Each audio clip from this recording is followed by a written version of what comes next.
Who is John C. Eastman besides a Trump lawyer and one of the 19 people indicted in the Georgia case?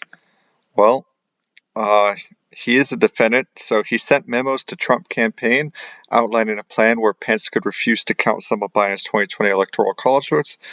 During a Georgia Senate hearing on December 2020, Eastman told lawmakers that they had a duty to replace the state's slate of Democratic electors, citing widespread voter fraud.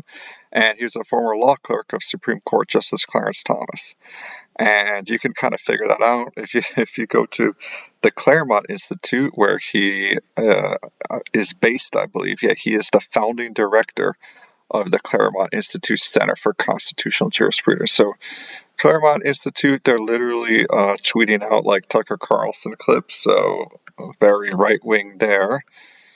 And then, of course, he was in the process of being disbarred in the state of California. So I could read a short excerpt directly from calbar.ca.gov's website, where they explained why they're charging him with multiple disciplinary counts. So the State Bar of California's Chief Trial Counsel, George Cardano, announced today the filing of a notice of disciplinary charges against attorney John Charles Eastman. The 11 charges arise from allegations that Eastman engaged in a course of conduct to plan, promote, and assist then-President Trump in executing a strategy unsupported by facts or law to overturn the legitimate results of the 2020 presidential election by obstructing the count of electoral votes of certain states. So that's fun. Of course, this goes on, but let's get to the real juicy stuff, which is the Wikipedia page. The former professor at the University of Law School of Chapman University. Scrolling down to the controversies section, I love how the controversies section of the Wikipedia page is literally all of this. Oh, well, that's the references. Most of the page is controversies. You see they talk about Black Lives Matter and a bunch of other controversies.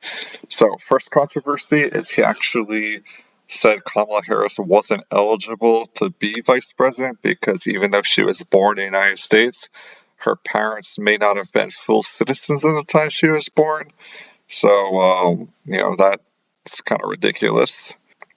For the 2020 presidential election, the controversies include a legal strategy to reject the electoral votes. He also did stuff during the January 6th attack on the Capitol.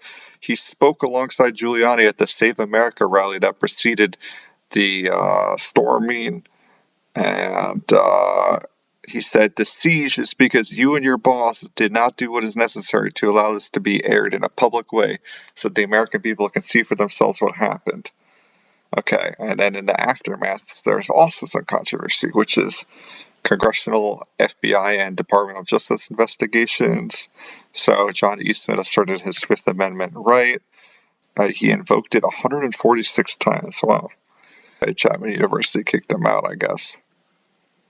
And then he had the criminal referral in December of the 2022 with the J6 hearing committee, and he actually tried to edit his own Wikipedia page, which is really funny, actually.